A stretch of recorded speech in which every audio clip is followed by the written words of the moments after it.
السلام علیکم ورحمۃ اللہ وبرکاتہ۔ الحمد للہ وحدہ والصلاة والسلام علی من لا نبی بعدہ، اما بعد فاعوذ باللہ من الشیطان الرجیم، بسم اللہ الرحمن الرحیم۔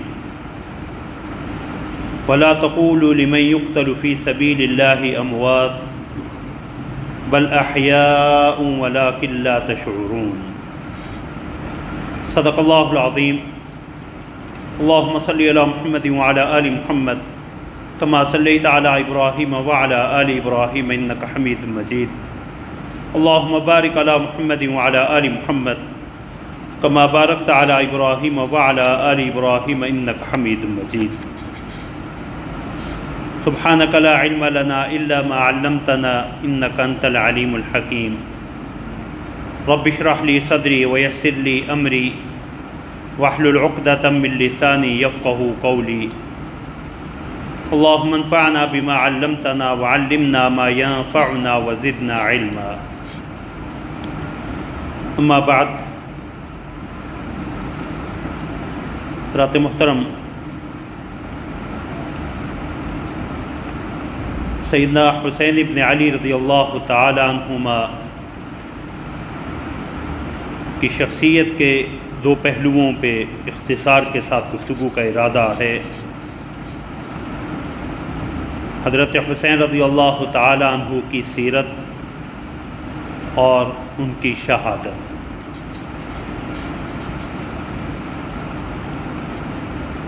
حضرت حسین رضی اللہ تعالی عنہ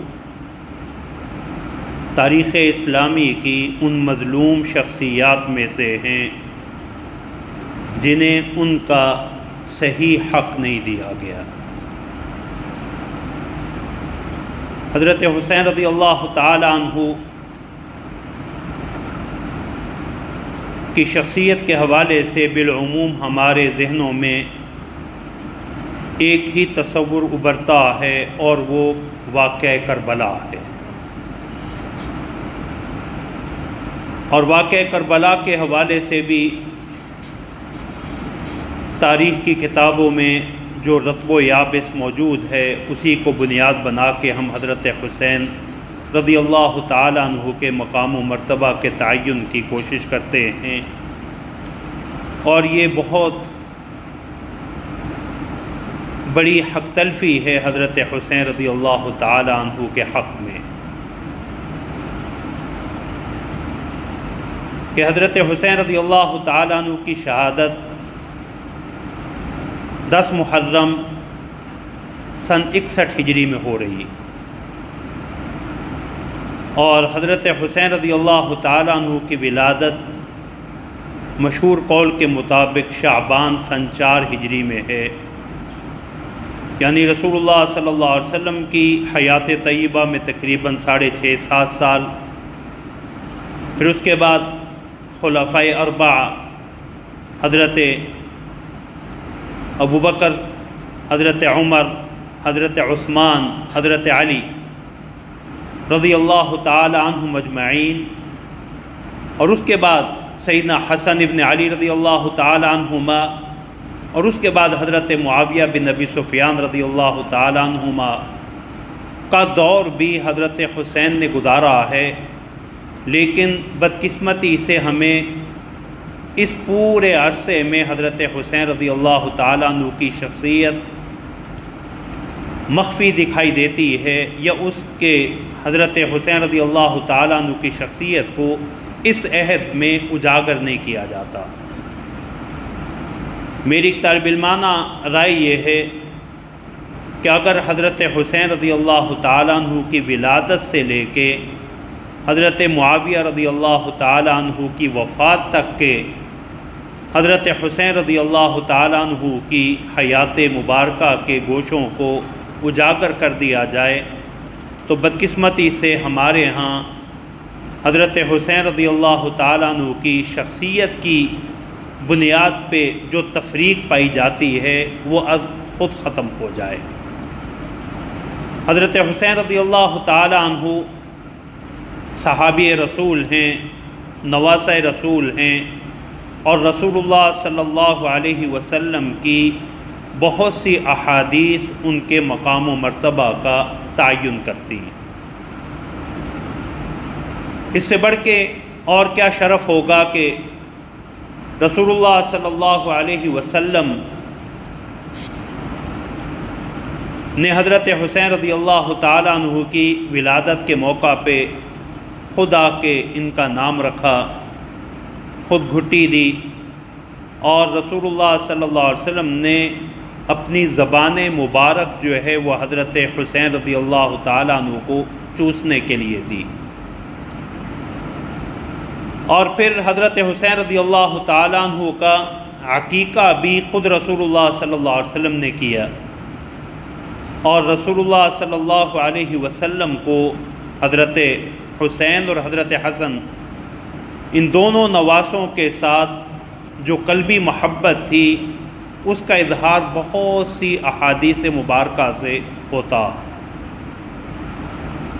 ایک حدیث میں رسول اللہ صلی اللہ علیہ وسلم نے فرمایا، حضرت عبداللہ بن عمر رضی اللہ تعالی عنہما کی حدیث ہے صحیح بخاری کی، کہ فرمایا کہ اہل عراق مجھ سے یہ مسئلہ تو دریافت کرتے ہیں کہ حالت احرام میں مکھی کو مارنا جائز ہے یا نہیں، جبکہ خود انہوں نے رسول اللہ صلی اللہ علیہ وسلم کے نواسے حضرت حسین کو قتل کر ڈالا،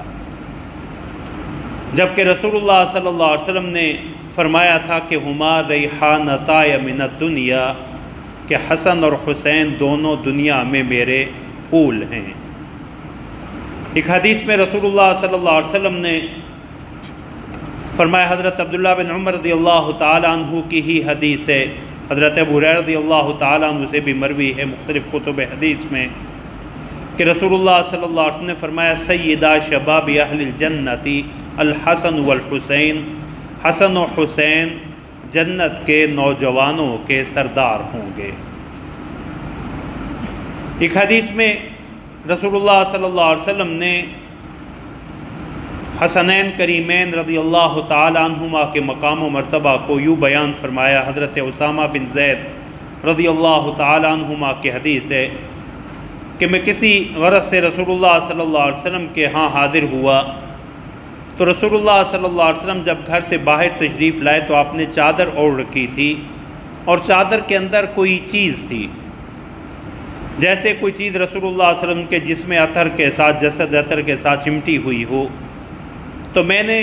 اپنی بات مکمل کرنے کے بعد پوچھا، یا رسول اللہ اس چادر کے نیچے کیا ہے؟ تو رسول اللہ صلی اللہ علیہ وسلم نے وہ چادر ہٹائی، تو رسول اللہ صلی اللہ علیہ وسلم نے حضرت حسن اور حسین کو اٹھا رکھا تھا، تو رسول اللہ صلی اللہ علیہ وسلم نے فرمایا، ہادانی ابنایا وابنا بنتی، یہ میرے بیٹے ہیں اور میرے نواسے ہیں۔ اور پھر رسول اللہ صلی اللہ علیہ وسلم نے فرمایا کہ انی احبہما فاحبہما، کہ میں ان دونوں سے محبت رکھتا ہوں، تم بھی ان دونوں سے محبت رکھو۔ اور دوسری حدیث کے الفاظ یہ ہیں کہ رسول اللہ صلی اللہ علیہ وسلم نے فرمایا کہ اللہم انی احبہما واحب فاحبہما واحب من احبہما، کہ اللہ میں ان دونوں سے محبت رکھتا ہوں، تو بھی انہیں اپنا محبوب رکھ، بلکہ جو ان دونوں سے محبت رکھے تو اس سے بھی محبت کر۔ تو حضرت حسنین کریمین رضی اللہ تعالی عنہما کی محبت اہل سنت کی علامات میں سے ایک بڑی علامت ہے، اور رسول اللہ صلی اللہ علیہ وسلم کی محبت و شفقت کا عالم یہ ہے کہ کبھی حضرت حسن رضی اللہ تعالی عنہ رسول اللہ صلی اللہ علیہ وسلم کے شانہ مبارک پہ سوار ہوتے، تو کبھی حضرت حسین رضی اللہ تعالی عنہ، اور رسول اللہ صلی اللہ علیہ وسلم ان کی بہت فکر کیا کرتے تھے۔ ایک دفعہ رسول اللہ صلی اللہ علیہ وسلم حضرت علی اور سیدہ فاطمہ رضی اللہ تعالی عنہما کے گھر تشریف لائے اور اپنے ان دونوں نواسوں کے بارے میں پوچھا، تو بتلایا گیا کہ یہ باہر جو ہے وہ کھیلنے گئے ہیں۔ تو رسول اللہ صلی اللہ علیہ وسلم نے حضرت علی سے کہا، علی ان دونوں کو ذرا دھوپ سے بچانا۔ یہ رسول اللہ صلی اللہ علیہ وسلم کی حسنین کریمین کے ساتھ محبت اور شفقت کی ایک اور دلیل ہے۔ سیدنا ابو ہریرہ رضی اللہ تعالی عنہما فرماتے ہیں کہ رسول اللہ صلی اللہ علیہ وسلم سے حسنین کریمین کا رونا برداشت نہیں ہوتا تھا، کہ بچے تھے اگر کسی وجہ سے رو پڑتے تو رسول اللہ صلی اللہ علیہ وسلم فوراً دریافت کرتے کہ انہیں کیا ہوا۔ فرمایا ایک دفعہ ایک غزوہ سے واپسی پہ یہ دونوں بچے اپنی والدہ محترمہ سیدہ فاطمہ رضی اللہ تعالی عنہا کے ساتھ کجاوے میں اونٹنی پہ سوار تھے۔ ان دونوں کے رونے کی آواز جو ہے وہ بلند ہوئی تو رسول اللہ صلی اللہ علیہ وسلم نے اپنی سواری آہستہ کی اور سیدہ فاطمہ کی سواری کے قریب جا کے پوچھا کہ حسن اور حسین کیوں رو رہے ہیں؟ تو بتلایا گیا کہ رسول اللہ پانی ختم ہو چکا ہے اور پیاس کی وجہ سے ہی رو رہے ہیں۔ تو رسول اللہ صلی اللہ علیہ وسلم نے لشکر کو رکنے کا حکم دیا، پانی کا دریافت کیا گیا تو پتہ چلا کہ لشکر میں پانی نہیں ہے۔ تو رسول اللہ صلی اللہ علیہ وسلم نے باری باری ان دونوں شہزادوں کو اپنی گود میں اٹھایا اور اپنی زبان مبارک چوسنے کو دی، یہاں تک کہ رسول اللہ صلی اللہ علیہ وسلم کی زبان مبارک چوسنے کی وجہ سے ان کی پیاس ختم ہوئی اور انہوں نے رونا موقوف کیا۔ یہ ساری جو ہے وہ احادیث مبارکہ اور اس کے علاوہ اور بہت سی احادیث سیدنا حسین ابن علی رضی اللہ تعالی عنہ کے حوالے سے آتا۔ مجموع الزوائد میں امام حیثمی رحمۃ اللہ علیہ نے اس حدیث کو ذکر کیا کہ رسول اللہ صلی اللہ علیہ وسلم نے فرمایا کہ جو شخص چاہے کہ وہ اہل جنت میں سے کسی نوجوان کو دیکھے تو وہ حسین ابن علی کو دیکھ لے۔ حضرت حسین رضی اللہ تعالی عنہ کی اہل جنت میں سے ہونے کی بشارت اور ان کی شہادت کی خبر بھی خود رسول اللہ صلی اللہ علیہ وسلم کے احادیث مبارکہ سے ثابت ہے۔ لیکن میں نے جو ابتدا میں گزارش کی تھی پھر اسی کی طرف لوٹنا آؤں گا کہ ہمیں زیادہ سے زیادہ یہی چند احادیث حضرت حسن اور حسین کے حوالے سے ہمارے علم میں آتی ہیں یا لائی جاتی ہیں، لیکن رسول اللہ صلی اللہ علیہ وسلم کے دنیا سے تشریف لے جانے کے بعد حضرات حسنین کریمین نے جو زندگی گزاری ہے اگر اسے ہم صحیح طور پہ آگاہ ہو جائیں تو یہ وحدت امت کی طرف بہت بڑا قدم ہوگا، کہ جسے حضرت حسین اور حضرت حسن رضی اللہ تعالی عنہ نے تسلیم کیا یا جنہوں نے حسنین کریمین کو رسول اللہ صلی اللہ علیہ وسلم جیسی محبت اور شفقت عطا کی، ان دونوں میں تفریق ممکن ہی نہیں ہے۔ حضرت ابوبکر رضی اللہ تعالیٰ عنہ کے دور میں ابھی یہ کم سن بچے ہی تھے، لیکن سیدنا ابوبکر رضی اللہ تعالیٰ عنہ، صحیح بخاری کی روایت ہے کہ مسجد نبوی میں نماز پڑھا کے باہر نکلے تو حضرت حسن رضی اللہ تعالیٰ عنہ کو دیکھا، اپنے والد حضرت علی کے ساتھ تھے تو انہیں اٹھا لیا اور رسول اللہ صلی اللہ علیہ وسلم کی سنت کے اتباع میں کہ انہوں نے رسول اللہ کو دیکھا تھا کہ انہوں نے حضرت حسن کو اپنے کندھے پہ بٹھایا ہوا تھا۔ سنن ترمذی کی اس روایت میں آتا ہے کہ کسی شخص نے دیکھا، بعض روایات میں آتا ہے کہ حضرت عمر تھے رضی اللہ تعالی عنہ، کہ کہا کہ نعم المرکب رکبت یا غلام، بیٹے تو بہت اچھی سواری پہ سوار ہے۔ تو رسول اللہ صلی اللہ علیہ وسلم نے فرمایا نعم الراکب ہوا، اگر سواری اچھی ہے تو یہ سوار بھی بہت اچھا ہے۔ تو حضرت ابوبکر رضی اللہ تعالیٰ عنہ نے حضرت حسن کو اپنی گود میں اٹھایا، اپنے کندھے پہ بٹھایا اور پھر سیدنا علی رضی اللہ تعالیٰ عنہ سے کہنے لگے کہ بیٹا اگرچہ آپ کا ہے لیکن شکل و شباہت ساری رسول اللہ صلی اللہ علیہ وسلم پہ گئی ہے۔ اور اسی ضمن میں حضرت علی رضی اللہ تعالیٰ عنہ کی وہ حدیث بھی میرے ذہن میں آئی جس میں حضرت علی رضی اللہ تعالیٰ عنہ فرمایا کرتے تھے کہ رسول اللہ صلی اللہ علیہ وسلم کے جسد اطہر کے بالائی حصے کے ساتھ آپ کے چہرے اور آپ کے سینے اور اوپر کے حصے کے ساتھ حضرت حسن رضی اللہ تعالیٰ عنہ کی مشابہت زیادہ تھی، اور رسول اللہ صلی اللہ علیہ وسلم کے جسد اطہر کے نچلے حصے کے ساتھ حضرت حسین رضی اللہ تعالیٰ عنہ کی مشابہت جو ہے وہ زیادہ تھی۔ حضرت عمر رضی اللہ تعالیٰ عنہ کے دور میں بھی حسنین کریمین کو جو محبت اور شفقت ملی ہے، اور انہوں نے حضرت عمر رضی اللہ تعالیٰ عنہ کو جو احترام دیا ہے، جو تعظیم دی ہے، وہ بھی ہمارے علم میں ہونی چاہیے۔ حضرت عمر رضی اللہ تعالیٰ عنہ ایک غزوہ کے نتیجے میں مال غنیمت میں کچھ چادریں آئیں تو اہل مدینہ میں تقسیم کی گئیں، اور حضرت حسن اور حسین کو نہیں دی، اور ان کے لیے یمن سے بطور خاص جو ہے وہ جوڑے منگوائے اور انہیں پہنایا اور فرمایا اب میرا جی جو ہے وہ خوش ہوا ہے۔ حضرت عمر رضی اللہ تعالیٰ عنہ نے جو وظائف مقرر کیے، ان میں حضرت حسن اور حضرت حسین کا وظیفہ حضرت عبداللہ بن عمر جو ان کے صاحبزادے بھی ہیں ان سے بھی زیادہ رکھا، 5,000 درہم۔ حضرت عبداللہ بن عمر نے پوچھا کہ میں تو رسول اللہ صلی اللہ علیہ وسلم کی معیت میں میدان جنگ میں شریک ہوا ہوں، غزوات میں شریک ہوتا رہا ہوں، اور یہ اس وقت بچے تھے، آپ نے ان کا وظیفہ زیادہ رکھا۔ تو فرمایا اس لیے کہ ان کا نانا، ان کی نانی تمہارے نانے اور نانے سے کہیں بہتر ہے، اور ان کا باپ اور ان کی ماں تیرے باپ اور تیری ماں سے کہیں زیادہ بہتر ہے۔ تو یہ حضرت عمر رضی اللہ تعالیٰ عنہ کا حسنین کریمین کو محبت و شفقت سے نوازنا، یہاں تک ایک حدیث میں یہ بھی آتا ہے، ایک روایت میں، کہ حضرت عمر رضی اللہ تعالیٰ عنہ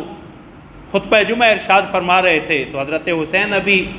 کم سنی ہی میں تھے، تو چونکہ اس منبر پہ اپنے نانا کو خطبہ دیتے ہوئے سنا کرتے تھے، دیکھا کرتے تھے،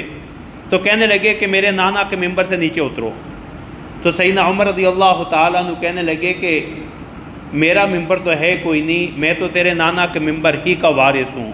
اور پھر رسول اللہ صلی اللہ علیہ وسلم کی ایک اور سنت کے احیاء کرتے ہوئے حضرت حسین کو منبر سے نیچے اترے، اٹھایا اور منبر پہ اپنے ساتھ بٹھا لیا،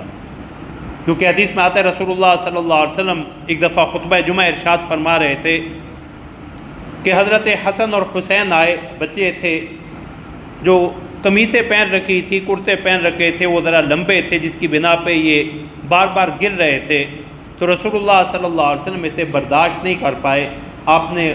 اپنا خطبہ موقوف کیا، منبر سے نیچے آئے، ان دونوں کو اٹھایا اور اٹھا کے منبر پہ تشریف لے گئے، اپنی گود میں بٹھایا اور فرمایا کہ اللہ سچ ہی فرماتے ہیں انما اموالکم و اولادکم فتنہ، کہ تمہارے مال اور تمہاری اولاد آزمائش ہے،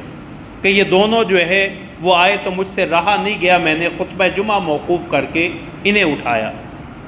حضرت عثمان رضی اللہ تعالیٰ عنہ کا حضرت عمر کے آخری دور میں اور پھر حضرت عثمان رضی اللہ تعالیٰ عنہ کے دور میں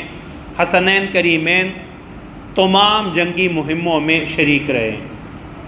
اور یہ بات تمام کتب سیر میں موجود ہے کہ جب حضرت عثمان رضی اللہ تعالیٰ عنہ کا باغیوں نے محاصرہ کیا تو پہرے داروں میں حضرت حسن اور حسین بھی موجود تھے،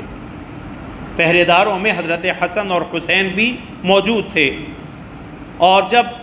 باغیوں نے عقبی دیوار پھلانگ کے حضرت عثمان رضی اللہ تعالیٰ عنہ کو شہید کیا، حضرت علی رضی اللہ تعالیٰ عنہ کو پتہ چلا تو حضرت علی رضی اللہ تعالیٰ عنہ نے اپنے ان دونوں بیٹوں سے شدید ناراضگی کا اظہار فرمایا کہ تمہارے ہوتے ہوئے تمہارے چچا کو شہید کیسے کر دیا گیا۔ حضرت علی رضی اللہ تعالیٰ عنہ تو والد تھے، ان کے عہد مبارک میں بھی حضرت حسین رضی اللہ تعالیٰ عنہ کا حضرت حسن کا جو علمی مقام تھا کہ بسا اوقات حضرت علی کی موجودگی میں بھی حضرت حسن اور حسین جو ہے وہ خطبہ جمعہ ارشاد فرمایا کرتے تھے۔ حضرت حسین رضی اللہ تعالیٰ عنہ کی سخاوت، حضرت حسین رضی اللہ تعالیٰ عنہ کی دین کی سمجھ بوجھ اور علمی مقام حضرت معاویہ رضی اللہ تعالیٰ عنہ کے دور میں اگر آئیں تو حضرت معاویہ رضی اللہ تعالیٰ عنہ نے ایک شخص کو بھیجا اور مدینہ منورہ میں، اور کہا کہ جب تم مدینہ منورہ جاؤ تو وہاں حضرت حسین رضی اللہ تعالیٰ عنہ کو میرا سلام کہنا، تو وہ کہنے لگے میں حضرت حسین کی زیارت کا شرف مجھے پہلے حاصل نہیں ہوا، میں کیسے پہچانوں گا؟ فرمایا مسجد نبوی میں جو حلقہ در سب سے بڑا ہوگا وہ حضرت حسین رضی اللہ تعالیٰ عنہ کا ہوگا۔ تو یہ حضرت حسین رضی اللہ تعالیٰ عنہ کی شخصیت کے وہ چند مخفی گوشے ہیں جن کی طرف میں نے اشارہ کیا کہ یہ ہمارے علم میں آنے چاہیے، اور یہی امت میں اتحاد کی بنیاد بن سکتی ہے کہ حضرت حسین رضی اللہ تعالیٰ عنہ اور حضرت حسن رضی اللہ تعالیٰ عنہما رسول اللہ صلی اللہ علیہ وسلم کے عہد مبارک سے لے کے حضرت معاویہ رضی اللہ تعالیٰ عنہ کی وفات تک امت میں انہیں جو مقام و مرتبہ حاصل رہا ہے وہ تمام کتب سیر میں موجود ہے۔ حضرت معاویہ رضی اللہ تعالیٰ عنہ اور حضرت حسن رضی اللہ تعالیٰ عنہما کے درمیان جب صلح ہوئی تو یہ دونوں جو ہے وہ شہزادے حضرت معاویہ رضی اللہ تعالیٰ عنہما کے پاس شام جایا کرتے تھے، ان کا وہاں آنا جانا تھا، اور حضرت معاویہ رضی اللہ تعالیٰ عنہ ان کا بڑا اکرام فرماتے۔ یہ باتیں جو ہے وہ تاریخ کی تمام کتابوں میں موجود ہیں، لیکن نہ جانے کیوں انہیں پس پردہ رکھا جاتا ہے، کیونکہ یہ باتیں اگر سامنے آ جائیں تو حضرت حسین رضی اللہ تعالیٰ عنہ کی شہادت کو بنیاد بنا کے امت میں جو تفریق ڈالی گئی ہے، بالخصوص حضرات صحابہ کے حوالے سے جو زبان درازی کی جاتی ہے، اس کا دروازہ خود بخود بند ہو جائے کہ حضرت حسین رضی اللہ تعالیٰ عنہ نے تو ان شخصیات کو جو احترام دیا ہے، حسینیت کی پہچان یہ ہے کہ صحابہ و اہل بیت کا باہمی احترام یہ حسینیت کی سب سے بڑی پہچان ہے۔ مجھے امام انس حضرت انس ابن مالک رضی اللہ تعالیٰ عنہ صحابی رسول ہیں، ان کا ایک قول یاد آیا، امام ملا علی قاری رحمۃ اللہ علیہ نے مشکات کی شرح مرقات المفاتیح میں ذکر کیا کہ حضرت انس سے پوچھا گیا کہ اہل السنہ والجماعہ کی علامات کیا ہیں، نشانیاں کیا ہیں، ہم کیسے جانیں کہ کوئی شخص اہل سنت والجماعت میں سے؟ فرمایا ان تفضل الشیخین وَأَلَّا تَطْعَنَ فِي الْخَطَنَيْنِ وَأَن تَمْسَحَ عَلَى الْخُفَّيْنِ، کہ اہل سنہ والجماعت کی تین بڑی نشانیاں ہیں، حضرت ابو بکر اور حضرت عمر کو باقی امت سے افضل جاننا، اور حضرت عثمان و علی جو رسول اللہ کے داماد ہیں ان کے حوالے سے کوئی نامناسب بات نہ کرنا، اور وَأَن تَمْسَحَ عَلَى الْخُفَّيْنِ، اور مودوں پہ مسح کرنا۔ امام ابو حنیفہ رحمۃ اللہ علیہ نے اسی کو بنیاد بناتے ہوئے لکھا ہے کہ من علامات اہل سنت تفضیل الشیخین وحب الحسنین والمسح علی الخفین، کہ اہل سنہ والجماعہ کی علامت یہ ہے، نشانی یہ ہے کہ وہ سیدنا ابوبکر حضرت عمر کو فضیلت دیتے ہیں، تو حسنین کریمین سے محبت بھی ان کے ایمان کا حصہ ہے، اور مودوں پہ مسح کرنا بھی اہل سنہ کی علامت ہے۔ حضرت حسین رضی اللہ تعالیٰ عنہ حضرت معاویہ رضی اللہ تعالیٰ عنہ کی وفات تک حالات معمول پہ رہے،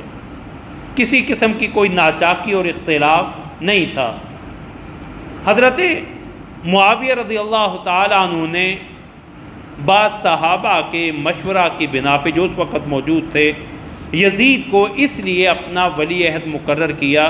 کہ کہیں میرے بعد پھر دوبارہ امت میں کوئی اختلاف پیدا نہ ہو، یہ ان کی اجتہادی رائے تھی۔ حضرت حسین رضی اللہ تعالیٰ عنہ کا بڑا واضح موقف یہ تھا، یہاں عام طور پہ کہا جاتا ہے کہ باپ کے بعد بیٹا خلیفہ نہیں ہو سکتا، یہ بھی قدر اصلاح کا متقاضی جملہ ہے۔ باپ کے بعد بیٹا اگر یہ اصول اپنا لیا جائے تو پھر حضرت علی رضی اللہ تعالیٰ عنہ کے بعد حضرت حسن کی خلافت، جبکہ امت کا اس بات پہ اتفاق ہے کہ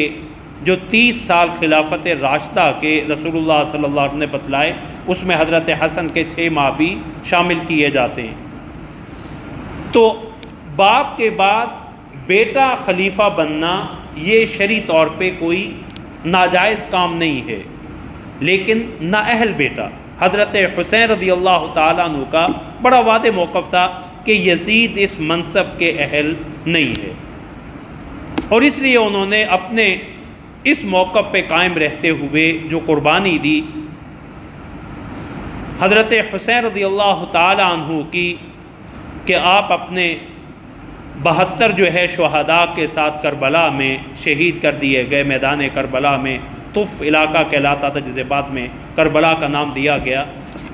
تو حضرت حسین رضی اللہ تعالی عنہ کی اس شہادت اور مظلومانہ شہادت سے جو ہمارے لیے ایک بہت بڑا سبق ہے وہ دین پہ استقامت کا ہے، کہ حضرت حسین رضی اللہ تعالی عنہ نے جس موقف کو صحیح سمجھا اس کے لیے اپنے خاندان کی، اپنے ساتھیوں کی قربانی دی، لیکن اس موقف سے دستبرداری کو اختیار نہیں کیا۔ دین پہ استقامت، حق جوئی، حق گوئی، حق پرستی، یہ شہادت حسین کے اہم سبق ہیں۔ اسی طرح حضرت حسین رضی اللہ تعالیٰ عنہ کی شہادت سے ہمیں ایک اور سبق جو ملتا ہے وہ نماز اور قرآن کے ساتھ تعلق ہے، کہ حضرت حسین رضی اللہ تعالیٰ عنہ نے اپنے نانا کو دیکھا تھا کہ اپنی زندگی کے آخری ایام میں 2 آدمیوں کا سہارا لے کے مسجد میں آئے ہیں، تو حضرت حسین رضی اللہ تعالیٰ عنہ نے میدان جنگ میں بھی نماز کا اہتمام کیا۔ بلکہ کتب سیر میں آتا ہے کہ لشکر تو دونوں ابن زیاد کا اور حضرت حسین کا لشکر 9 کو ہی آمنے سامنے آ چکا تھا، لیکن حضرت حسین رضی اللہ تعالیٰ عنہ نے انہیں یہ کہا کہ ہمیں ایک رات مہلت دی جائے کہ اس رات کو ہم اللہ کے حضور گڑ گڑائیں، اللہ کے حضور ہم اس رات کو عبادت میں گزار سکیں۔ حضرت حسین رضی اللہ تعالیٰ عنہ کا قرآن کریم کی تلاوت کرتے ہوئے شہید ہونا، یہ حسینیت کا ایک اور سبق ہے کہ ہمارا تعلق قرآن سے مضبوط ہونا چاہیے۔ صبر اور اللہ کے فیصلوں پہ راضی رہنا، یہ حضرت حسین رضی اللہ تعالیٰ عنہ کی شہادت کا ایک اور بڑا سبق ہے، کہ امام طبری رحمۃ اللہ علیہ اور دیگر مورخین نے لکھا ہے کہ سیدنا حسین رضی اللہ تعالیٰ عنہ جب زخمی ہو کے گرے ہیں تو آپ کے لبوں پہ آخری جملہ جو آیا ہے وہ یہ تھا، صبراً علی قضائک یا رب لا الہ سواک، اللہ ہم تیرے فیصلوں پہ راضی ہیں، تیرے سوا کوئی معبود برحق نہیں ہے۔ تو حضرت حسین رضی اللہ تعالیٰ عنہ اور حضرت حسن رضی اللہ تعالیٰ عنہما کی شخصیت کے ان پہلوؤں سے آگاہی انتہائی ضروری ہے، اور اسی بنیاد پہ واقعہ کربلا کا ایک اور بڑا اہم سبق یہ ہے کہ حضرت